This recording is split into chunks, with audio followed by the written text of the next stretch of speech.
2부 예배는 설교를 한 15분 정도로 짧게 하겠습니다. 2부 예배를 또 1시간 설교를 하면 마음의 부담이 좀 크고 또 우리의 생각도 한꺼번에 생각할 수 있는 분량이 많지 않기 때문에 그렇게 하겠습니다. 먼저 1부 예배 시간에 설교한 말씀을 간단히 좀 요약을 해보겠습니다. 에스겔서 36장 25절에서 28절 말씀은 하나님께서 우리가 죄를 회개하기 전에 먼저 우리의 마음을 정결케 하시고 또 성령을 우리 마음에 부어주셔서 우리로 하여금 하나님의 말씀에 순종하는 삶을 살 수 있게 해주심으로 우리를 거룩하신 하나님의 백성으로 삼아주신다는 새로운 약속을 선포해 주신 말씀을 우리가 묵상을 해보았습니다. 왜 이렇게 하나님께서 우리가 죄를 회개하기도 전에 우리를 정결케 하시고 성령을 부어주셨을까? 다시 한번 여쭤보겠습니다. 그렇게 하신 이유가 뭐라고 했었죠? 36장 그 앞쪽에 나왔었죠. 이스라엘 백성들이 거룩하신 하나님의 이름을 더럽혔기 때문에 그들을 바벨론의 포로가 되게 하셨어요. 바벨론의 포로가 되어 가서 살면서도 그들은 우상을 숭배했습니다. 그래서 이방 세계의 이스라엘 백성들 때문에 이방 세계에서조차도 하나님의 이름이, 거룩하신 이름이 더럽혀졌다는 겁니다. 그래서 이스라엘 백성의 역사에 하나님이 개입하심으로, 주권적인 능력을 행사하심으로 그들을 회복시키고 그것으로 인해서 이방 사람들이 살아계신 하나님을 알 수 있게 하기 위해서 이스라엘 백성들에게 성령을 부어주시고 그들로 하여금 순종하는 삶을 살 수 있게 하신다는 겁니다. 자, 그러면 그 전에 이스라엘 역사 속에 무엇이 있었느냐? 이사야 선지자가 그 요담 왕 때부터 남유다를 중흥시킨 히스기야 왕 시대에 주로 활동했던 선지자인데 끊임없이 우상 숭배를 경고하고 돌이키지 않으면 심판을 하시겠다는 하나님의 경고를 선포했음에도 그들은 듣지 않았어요. 그래서 끝까지 돌이키지 않으면 이방을 들어서 그들을 치시겠다 하는 예언을 선포하셨어요. 그리고 그 후에 에레미야 선지자를 통해서 40년 동안이나, 에레미야는 눈물의 선지자라고 할 정도로 이스라엘 백성들의 죄악상을 지적하고 그들이 돌이키지 않는 것에 대해서 눈물로 호소를 했습니다. 요나 선지자는 단번에 니누의 성 사람들을 회개시킨 그러한 성령의 역사와 함께한 선지자인데 에레미야 선지자는 40년 동안 눈물로 이스라엘 백성들에게 선포했는데 이스라엘이 돌이키질 않았어요. 그런데 에레미야 선지자는 대선지자입니다. 요나 선지자는 소선지자예요. 그만큼 에레미야 선지자의 선지자 사역이 큰 사역이었다라고 하는 것을 알 수 있습니다. 자, 그런데 사사시대나 열왕기 시대 때 보면 이스라엘 백성들이 우상 숭배했다는 얘기가 계속 나와요. 다시 말하면 하나님의 은혜를 베풀어서 그들이 가나안 땅에 정착을 해서 하나님의 은혜로 풍요로운 삶을, 안정된 삶을 살 때에 그들이 하나님을 경배하는 마음을 차츰차츰 잃어가면서 우상 숭배에 빠지게 됩니다. 그러면 하나님이 징계를 하세요. 징계를 하면 그들이 고난을 겪죠.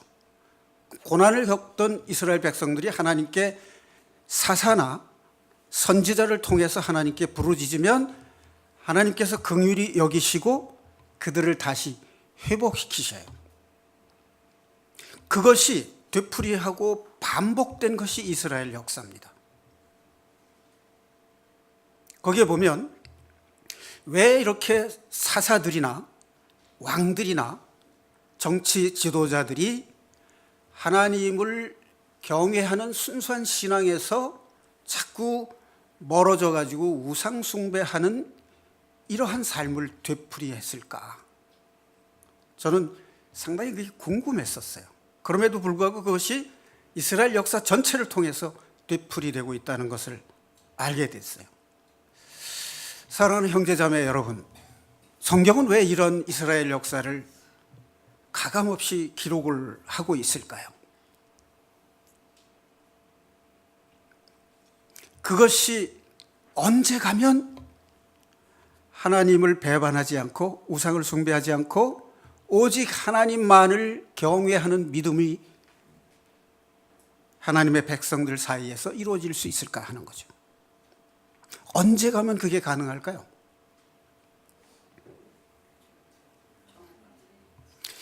예수님이 오셔야만 가능한 거예요. 그러니까 사사들, 선지자들, 정치 지도자들, 왕들 다 위대하고 영웅들이었지만 인간적인 연약함을 가지고 있는 거예요. 그러니까 하나님께서 이스라엘 역사를 통해서 끝없이 되풀이되는 배반의 역사, 우상 숭배 역사를 가감없이 기록하신 이유는 나의 독생자 예수 그리스도가 아니고는 너희들이 구원받을 길이 없다는 것을 명백하게 가르쳐주기 위해서 기록하신 거예요. 창세기 3장 15절에서 여인의 후손이 너의 머리를 상케하고 너의 후손이 내가 여인의 후손의 발꿈치를 상하게 하겠다라고 예언하신 것이 하나님의 구원 사역을 최초로 언급하신 거예요. 예수님께서 오셔야만 죄인들이 죄에서 회복될 것을 하나님이 약속하신 겁니다. 그 이스라엘의 역사는 오늘날 현대 성도들이 신앙생활을 해나가는 데 있어서 본보기가 되게 하기 위해서 기록하셨다고 되어 있어요. 그럼 오늘날 수많은 그리스도인들이 주님을 외면하고 배반하지 않고 우상 숭배에 빠지지 않을 수 있을까 하는 거죠. 여러분들은 어떻게 생각하십니까? 하나님을 경외하고 그분의 말씀을 순종하는 삶을 살고 싶은데 그게 안 된다는 것을 알게 되는 거죠. 순종하는 삶을 살고자 하면 할수록 내가 할 수 없다는 것을 깨닫게 돼요. 그런데 순종하고자 하는 삶을 살려고 하는 마음이 없으면 내가 할 수 없다는 것도 깨달을 수 없습니다. 다시 말해서 내가 죄사함 받고 구원을 받았으니까 이제는 내가 하나님의 말씀대로 신앙생활을 잘할 수 있을 것이다 라고 생각한다면 아직도 하나님의 말씀대로 살고자 하는 열정이 부족했다 라고 말할 수 있습니다. 우리가 구원받을 때도 마찬가지예요. 스스로가 자신의 죄를 씻을 길이 없다는 걸 알아야만 예수 그리스도의 십자가 보혈이 필요하다는 걸 알게 돼 있어요. 이 사람은 징계를 받아야만 낮아지고 겸손해질 수 있습니다. 그러니까 우리가 생활 속에서, 삶 속에서, 일터 속에서 내 일이 잘 안 될 때 내가 낮아져야 한다라고 하는 하나님의 음성, 성령의 음성이 들려오는 것이라는 걸 눈치채야 합니다. 하나님이 낮아지게 하시는 것이 신명기 전체의 주제예요.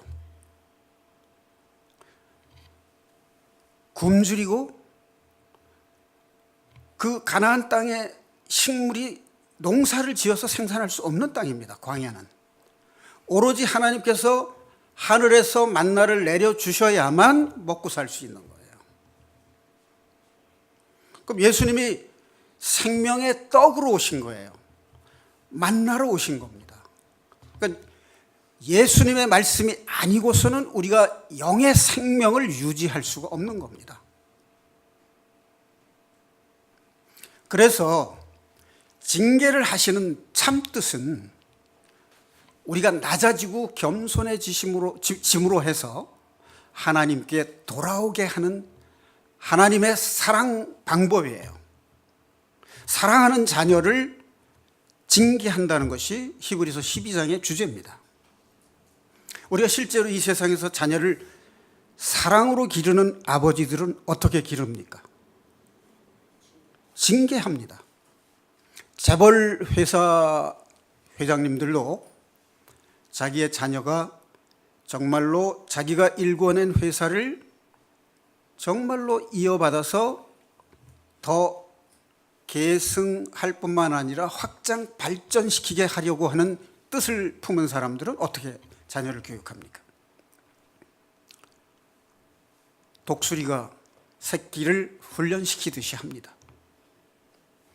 밑바닥에서부터 회사의 어려움을 겪게 해서 이 평사원들의 어려움이 뭔가를 정말로 이 회사의 밑바닥에서부터 사원들이 어떻게 고생을 하고 일을 하는가 하는 것을 직접 겪어보게 한단 말이죠.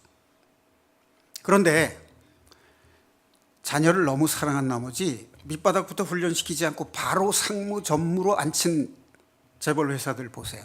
그 자녀들이 어떤 문제를 일으키고 있는지 우리 뉴스 보도를 통해서 보잖아요. 사원들을 우습게 보고 소위 말해서 갑질을 해서 문제를 일으키고 결국은 회사가 이미지가 실추가 되고 무너지기까지 하는 그런 문제를 일으키고 있는 것을 우리가 볼 수 있습니다. 하나님의 마음, 우리가 신앙생활을 잘하는 비결은 하나님의 마음이 무엇인지를 아는 거예요. 효자들은 자기의 주장을 하지 않습니다. 아버지 앞에서. 아버지의 뜻이 무언가를 알고자 하는 것, 아버지의 뜻을 알아서 시행하는 것이 효자의 자세예요. 그리고 이제 신앙생활을 잘하는 비결은 하나님 아버지의 뜻이 무엇인가를 아는 것입니다. 하나님 아버지의 뜻은요, 창세기 3장 15절에서 약속하신 그 언약이 6월절 어린 양으로 이어지죠. 그리고 사사들을 통해서 이어지고 열왕들을 통해서 이어지고 결국 아브라함과 이삭과 야곱의 후손을 통해서 예수 그리스도께서 오실 것을 예언하시는 것이 구약 성경입니다. 우리가 눈을 감고 묵상을 하면요, 예수님의 발자국이 창세기 3장 15절에서부터 두벅두벅 걸어오고 있는 소리를 들을 수 있습니다.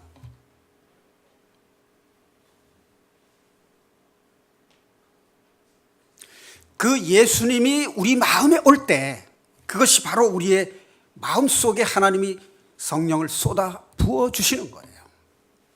그 예수님의 말씀의 권능에 내가 의지할 때 비로소 하나님의 법을, 하나님의 계율을 지켜 행할 수 있는 것입니다.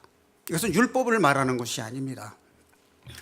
법, 그러면 조금 오해를 할 소지가 있는데, 하나님이 자연 질서를 세우신 걸 보면 법칙으로 세우셨잖아요.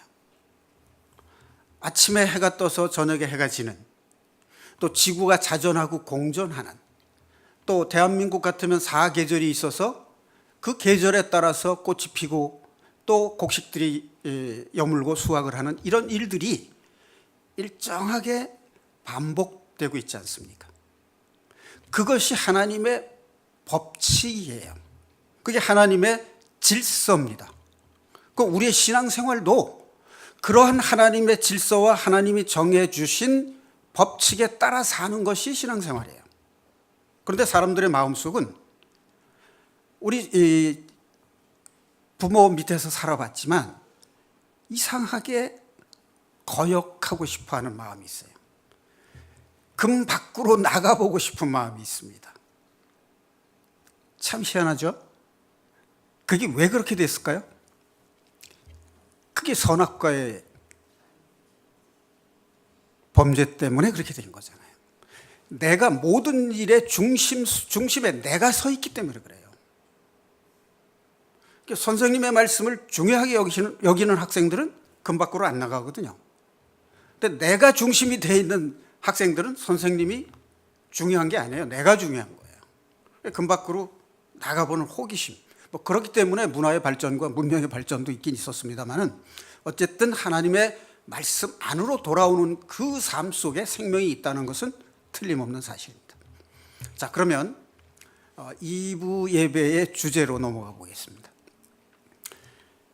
우리가 성령의 임재를 경험하는 단계가 4단계로 나눠볼 수 있어요. 그리고 기도의 단계도 4단계로 생각을 해볼 수 있습니다. 그래서 성령의 임재와 기도의 4단계라고 제목을 붙여본 겁니다. 자, 그렇다면 성령의 임재와 성령 충만을 경험하려면, 성령이 나를 인도하는 삶을 살려면 최우선적으로 어떤 상태여야 될까요?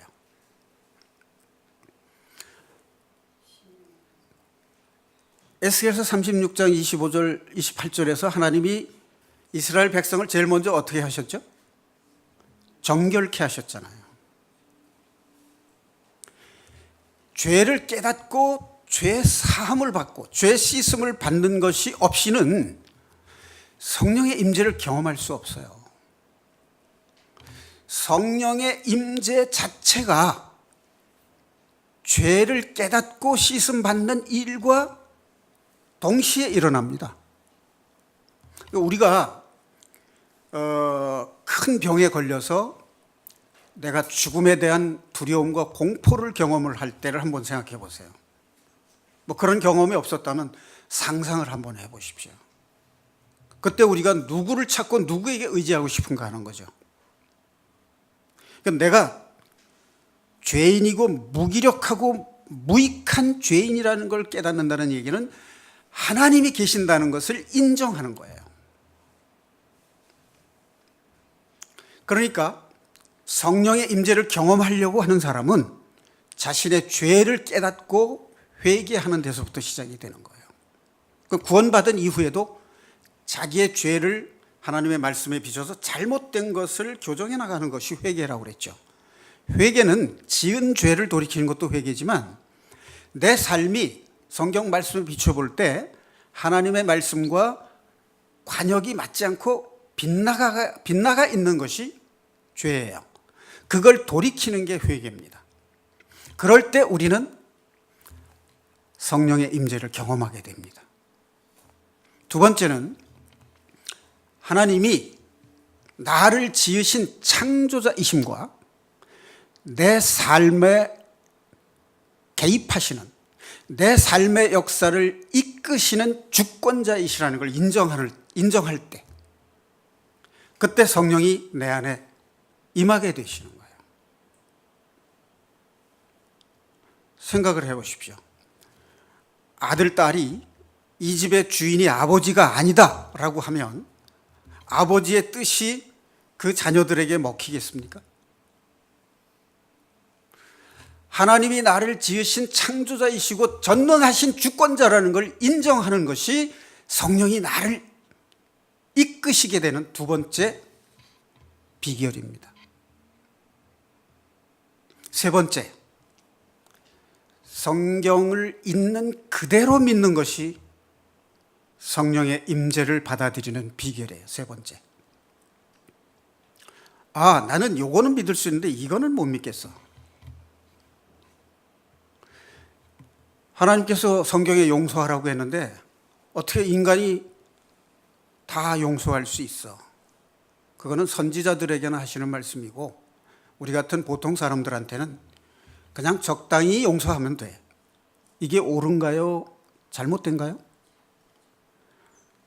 그것은 성경을 자의적으로 해석하는 거잖아요. 그러니까 성경에 있는 말씀을 있는 그대로 받아들일 때 성령이 내 안에 임재하시고 나를 이끄시고 인도하시는 거예요. 네 번째, 하나님이 약속하신 것은 반드시 이루신다는 믿음을 가질 때, 그때 성령이 나를 지배하시는 거예요. 이게 성령이 임재하시고 성령의 인도를 받는 4단계입니다.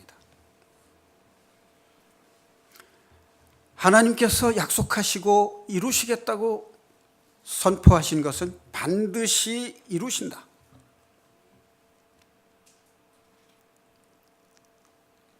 그 믿음, 지금 현재 눈으로는 보이지 않지만 보이지 않는 그것을 믿는 믿음이 있을 때 성령께서 나를 이끄신다, 그 말이죠. 믿어지시나요? 네. 이거 집에 돌아가셔서 기억을 해서 메모하실 수 있으면 좋을 것 같아요. 지금 메모를 하셨다가 나중에 또 확인해도 좋지만, 지금 메모를 안 하시더라도 집에 가서 기억을 더듬어서 그걸 메모를 하시고 마음에 묵상을 하시면서 그 삶을 유지하는 것이 좋을 것 같습니다. 자, 그러면 여기에 이 네 가지 단계에 대응되는 기도의 네 단계. 첫 번째가 아뢰는 기도입니다. 아뢰는 기도. 하나님, 제 사정이 이렇고 저렇고, 하나님 저에게 이것을 좀 해주시고 저걸 좀 해주시고 하는 그 아뢰는 기도. 그게 첫 번째 기도의 단계예요. 어린아이들이 어렸을 적에는 부모님에게 이거 사달라, 저거 사달라, 장난감 갖고 싶다, 게임기 사달라, 뭐 이렇게 자꾸 요구를 하지 않습니까? 이게 첫 번째 기도의 단계는 아뢰는 기도예요. 그럼 조금 성숙하면 어떻게 될까요? 그때는 듣는 기도의 단계예요. 묵상 기도의 단계로 들어갑니다. 묵상 기도는 하나님의 말씀을 읽고 또 마음에 새기면서 하나님이 나에게 하신 말씀을 내가 듣는 거예요. 그걸 묵상 기도라고 말합니다. 세 번째 기도의 단계는요, 하나님의 말씀에 순종하는 기도입니다. 하나님, 제가 일터에서 사람을 만나는 사람마다 그리스도를 증거하고 복음을 전하게 해 주십시오. 저는 부족하지만 성령께서 저의 입을 열어서 역사해 주십시오. 제가 듣겠습니다. 그게 순종하는 기도예요. 이 세 번째 단계에 가면 부자 되게 해달라, 성공하게 해달라, 행복하게 해달라, 이런 여성을 만나게 해달라, 그런 기도를 멈추게 되죠. 그런데 순종하는 기도를 할 때 기쁨과 감사를 경험하게 돼요. 우리가 부모의 마음을 알아서 순종할 때 오히려 더 기쁘고 부모의 은혜에 감사하는 마음이 생기는 것과 같습니다. 네 번째 기도의 단계는요, 성령이 역사하시는 기도의 단계입니다.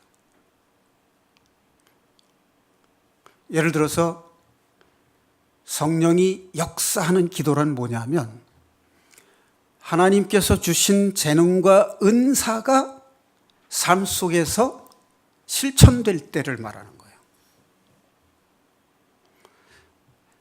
신유의 은사를 받은 사람이 말씀을 선포할 때 성령의 역사가 나타나는, 그것이 기도입니다. 그런데 우리가 좀 구별하고 분별해야 될 것이 있습니다. 신유의 은사를 가지신 분들이 통성 기도를 할 때 우리가 잘 들어보면 나사렛 예수의 이름으로 사탄아 물러갈지어다를 반복적으로 선포를 하십니다. 그때 그 말을 그대로 믿는 사람, 주는 살아계신 하나님의 아들이시요 그리스도시리이다, 주가 하시면 하실 수 있습니다라는 믿음을 가진 사람들이 믿음대로 그대로 돼요. 병이 낫는 경험을 하게 됩니다. 그것이 성령이 함께하는 역사의 기도예요.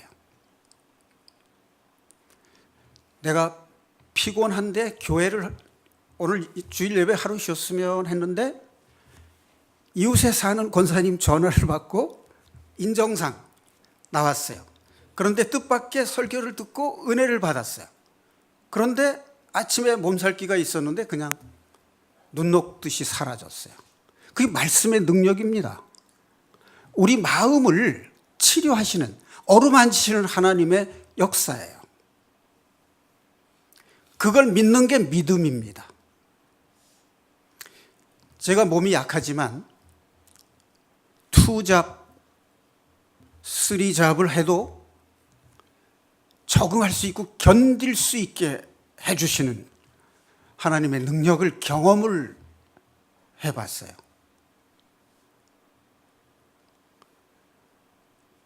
말씀이 능력이고 믿음은 말에 있는 것이 아니라 내 삶 속에서 내가 변화되는 능력입니다.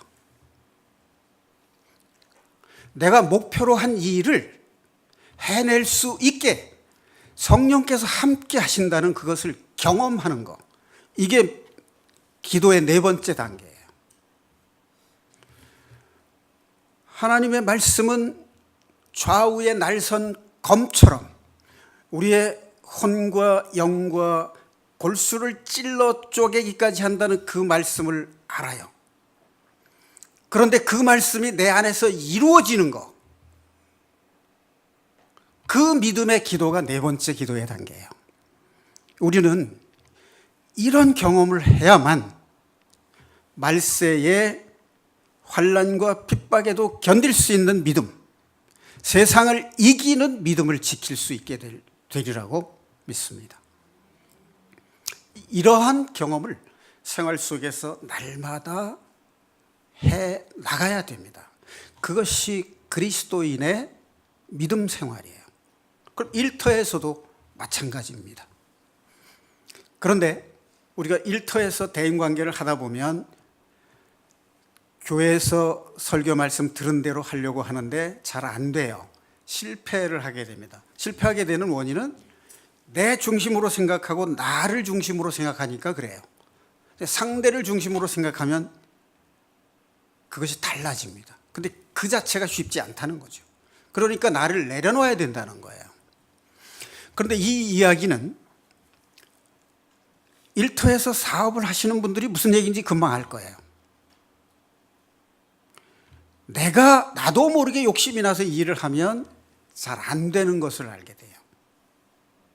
그리고 힘들다고 하는 것을 경험하게 됩니다. 그런데 마음을 내려놓고 나를 위해서가 아니라 구원받지 못한 영혼들, 또 구원받은 영혼들이라도 굳세게 하기 위해서 내가 이 일을 하겠다라고 마음을 비울 때, 그때 내가 그 일을 이루어도 자랑이 아니고 이루지 못해도 좌절이나 낙담을 하지 않게 됩니다. 성령이 함께 하실 것을 믿기 때문입니다. 그것을 기다리면서, 하나님의 음성을 기다리면서 기도를 할 때 하나님이 응답하시는 것을 경험하게 됩니다. 내가 잘 먹고 잘 살기 위해서 하면 힘들어요. 근데 정말로 구원받지 못한 영혼들을 위해서 내가 초청을 하고 그리스도의 복음을 증거하겠다는 마음을 가지면 하나님이 안식을 주시고 평강을 주신단 말이에요. 그 마음으로 나갈 때 성령이 함께 하시기 때문에 그 일이 순조롭게 열리고 형통하게 된다는 것을 경험해 보신 분들은 증언을 합니다. 목사님, 어쩌면 설교 말씀에서 하신 그대로 내가 사업을 했더니 정말 하나님이 인도하심을 경험을 했습니다. 이렇게 간증들을 하시는 것을 제가 종종 듣습니다. 그런데 아직 그 단계까지 못하고 실패를 거듭하시는 분들이 많이 있어요. 근데 그게 훈련이라는 겁니다. 그게 단번에 되면요, 자기 자랑하게 돼요. 교만하게 됩니다. 욥이나 다윗의 생애를 보면 하나님이 시련과 고난에 연속으로 인도하셨어요. 그런 긴 세월에 걸친 고난을 겪은 하나님의 사람들은 하나님을 떠나지 않았습니다. 하나님 더 가까이 갔어요. 그리고 예수님께서 중보하시는 것을 깨닫는 사람들이 됐어요. 그래서 내 안에 그리스도가 사시는 것을 경험하게 되는 그런 믿음의 사람들이 되는 것입니다. 지금 제가 세 가지 말씀을 드렸습니다. 일부 설교에서 했던 말씀을 요약을 했고요. 징계하셨기 때문에 긍휼하심으로 죄를 씻어주시고 성령을 쏟아 부어주셨고 순종하게 하는 능력을 주셨다 하는 것입니다. 그 다음에 성령 임재의 4단계, 그리고 기도의 4단계를 말씀을 드렸습니다.